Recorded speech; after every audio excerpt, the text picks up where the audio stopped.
Actually wild animals rescue ತುಂಬ difficult task actually. ಈಗ ಮೊನ್ನೆ ಯಾವುದೋ ಒಂದು ಗಾರು ಇಲ್ಲೇ local near by wild life ರೇಂಜಲ್ಲಿ ಹೋದಾಗ, ಸೊ ಗಾರು ಕೊಂಬು ಇಂಜೂರ್ಡ್ ಆಗಿದೆ ಅಂತ ಹೋಗಿದ್ದು. ಸೊ ಕೊಂಬು ಈಗ ನೋಡಿ ನಮಗೆ ಗೊತ್ತಿರಲ್ಲ ಕೊಂಬು ಇಂಜೂರ್ ಆಗಿ ಎಷ್ಟು ದಿನ ಆಗಿದೆ ಅಂತ. ಸೊ ಕೊಂಬು ಇಂಜುರಿ ಆಗಿ ಎಷ್ಟು ದಿನ ಆಗಿದೆ, ಈಗ ಬ್ಯಾಕ್ಟೀರಿಯಾ ಎಲ್ಲ ಆಲ್ರೆಡಿ ಬ್ಲಡ್ಡಿಗೆ ಸೇರಿದರೆ ಸೆಪ್ಟಿಸೀಮಿಯಾ, ಟಾಕ್ಸಿಮಿಯಾ ಆ ಥರ ಎಲ್ಲ ಕಾಂಪ್ಲಿಕೇಶನ್ಸ್ ಆಗಿರುತ್ತೆ. ಸೊ ಅವಾಗ ಅನಸ್ತೇಷಿಯಾ ಕೂಡ ತುಂಬ ರಿಸ್ಕ್ ಇರುತ್ತೆ. ಒಂದು ಏನಾಗುತ್ತೆ ಅಂತಂದರೆ we never know the history.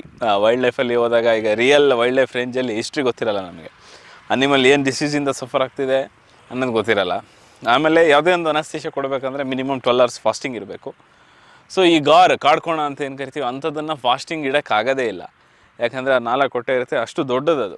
ಯಾವುದೇ ಈ ರುಮಿನೆಂಟ್ಸ್ ಅಂತ ಏನು ಕರೀತಾರೆ ಅದನ್ನು ಫಾಸ್ಟಿಂಗ್ ಇಡೋಕ್ಕಾಗಲ್ಲ. ಸೊ ಮೊನ್ನೆ ಇದೇ ರೀತಿ ಒಂದು ಕೊಂಬು ಗಾಯ ಆಗಿದೆ ಅಂತ ಹೇಳಿ ಸುದ್ದಿ ಬಂದಾಗ ಸ್ಥಳಕ್ಕೆ ಹೋದಾಗ ಕಾಡ್ಕೋಣ ತುಂಬ ಇದಾಗಿದೆ. ಅದು ಆಲ್ರೆಡಿ ಮೋರ್ ದೆನ್ 3 months. ಯಾರಿಗೂ ಗೊತ್ತಿರಲ್ಲ ಗಾಯ ಯಾವಾಗ ಆಗಿರುತ್ತೆ ಅಂತ. ಗಾಯ ಆಗಿ ಹುಳ ಆಗಿ ತಲೆ ಹತ್ರ ಬುರುಡೆ ಒಳಗೆಲ್ಲ ಹುಳ ಹೋಗಿ ಬ್ಯಾಕ್ಟೀರಿಯಾ ಎಲ್ಲ ಬ್ಲಡ್ಡಿಗೆ ಸೇರ್ಕೊಂಡು ಸೆಪ್ಟಿಸೀಮಿಯಾ, ಟಾಕ್ಸಿಮಿಯಾ ಈ ಥರ ಎಲ್ಲ ಕಾಂಪ್ಲಿಕೇಶನ್ಸ್ ಆಗಿರುತ್ತೆ. ಆವಾಗ ಏನಾಗುತ್ತೆ, ನಾವು ಅನಸ್ತೇಷಿಯಾ ಕೊಟ್ಟಿದ ತಕ್ಷಣ ತುಂಬ ರಿಸ್ಕ್ ಇರುತ್ತೆ. ರೆಸ್ಪಿರೇಟ್ರಿ ಫೇಲ್ಯೂರ್ ಆಗುತ್ತೆ.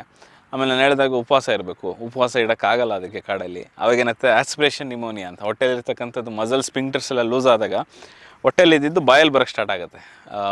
ಊಟದ ಕಂಟೆಂಟ್ಸ್ ಏನಿರುತ್ತೆ ಅದು ಬಾಯಲ್ಲಿ ಬಂದಾಗ ಏನಾಗುತ್ತೆ, ಅದು ಉಸಿರಾಡಬೇಕಾದ್ರೆ ಲಂಗ್ಸ್ಗೆ ಹೋಗುತ್ತೆ. ಇದನ್ನು ಆಸ್ಪಿರೇಷನ್ ನಿಮೋನಿಯಾ ಈ ಥರ ಎಲ್ಲ ತುಂಬ ಕಾಂಪ್ಲಿಕೇಶನ್ಸ್ ಇರುತ್ತೆ.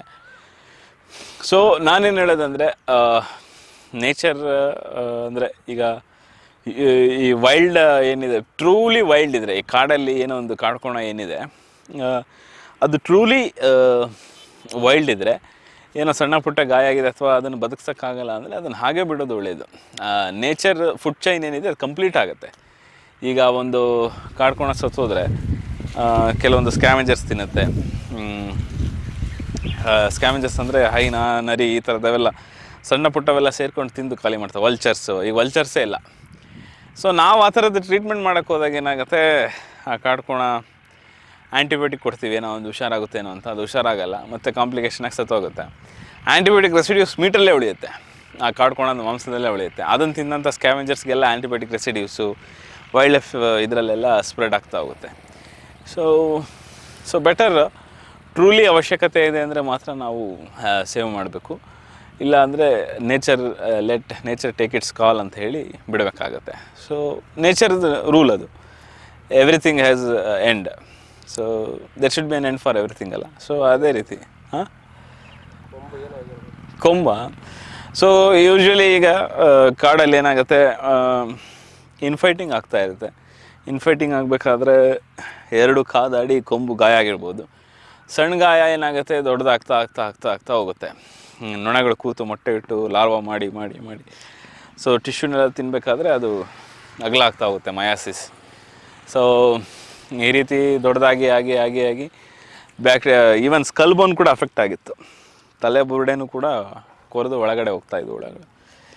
So sinus, air filled cavities ಏನಿರುತ್ತೆ ಅದೆಲ್ಲ ಅಫೆಕ್ಟ್ ಆದರೆ ಇಟ್ಸ್ ವೆರಿ ಡಿಫಿಕಲ್ಟ್, ತುಂಬ ಕಷ್ಟ ಅದನ್ನು ಮಾಡಲಿಕ್ಕೆ. ಇನ್ಫೈಟಿಂಗ್ ಅಂತನೆಲ್ಲ ಕೆಲವೊಂದು ಸಲ ಕೌಂಟರ್ ಅಟ್ಯಾಕ್ ಆಗಿರುತ್ತೆ. ಏನೋ ಒಂದು ಪ್ರೆಡೇಟರ್, ಈಗ ಟೈಗರ್ ಹಿಡಿಯೋಕ್ಕೆ ಹೋದಾಗ ಇಲ್ಲಿ ಗಾಯ ಆಗಿರುತ್ತೆ, ಅಲ್ಲಿ ಗಾಯ ಆಗಿರುತ್ತೆ. ಅದನ್ನೆಲ್ಲ ನಾವು ಹಿಡಿದು ಸರಿ ಮಾಡ್ತೀವಿ. ಅದೆಲ್ಲ ಮಾಡೋದು ತುಂಬ ಕಷ್ಟ. ಕಾಡಲ್ಲಿರೋದನ್ನು ಮಾಡೋದು ತುಂಬ ಕಷ್ಟ. ಕ್ಯಾಪ್ಟಿವಲ್ಲಿದ್ದರೆ ಬೇರೆ, ಝೂ ಅಲ್ಲಿ ಅದೆಲ್ಲ ಇದ್ದರೆ ನಾವು ಖಂಡಿತ ಅದನ್ನು ಕ್ಯೂರ್ ಮಾಡ್ಬೋದು. ಕಾಡಲ್ಲಿದ್ದರೆ ತುಂಬ ಕಷ್ಟ. ಟೋಪೋಗ್ರಫಿ ಎಲ್ಲ ಬೆಟ್ಟದ ಮೇಲೆ ಇರುತ್ತೆ, ಅದನ್ನು ಎತ್ಕೊಂಬರೋದು, ಅಲ್ಲಿ JCB ಹೋಗಲ್ಲ, ಆ ಥರ ಎಲ್ಲ ಪ್ರಾಬ್ಲಮ್ಸ್ ಇರುತ್ತೆ. ಸೊ ನೇಚರ್ಗೆ ಅದನ್ನು ಅದ್ರ ಕಾಲ್ ತೊಗೊಳಕ್ಕೆ ಬಿಡಬೇಕಾಗತ್ತೆ.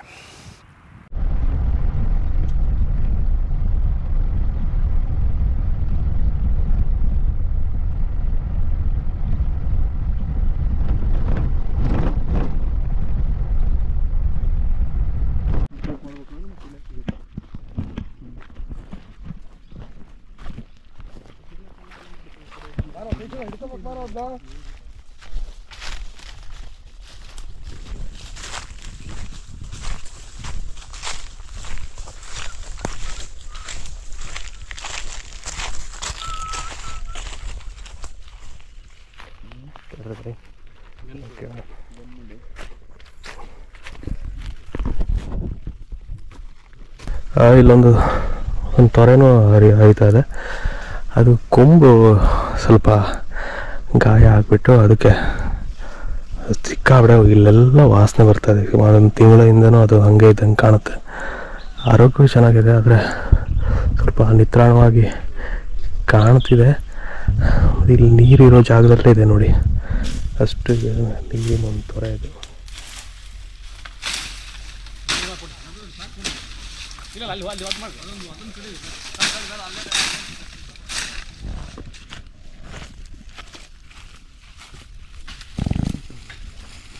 ಮುಳ್ಳು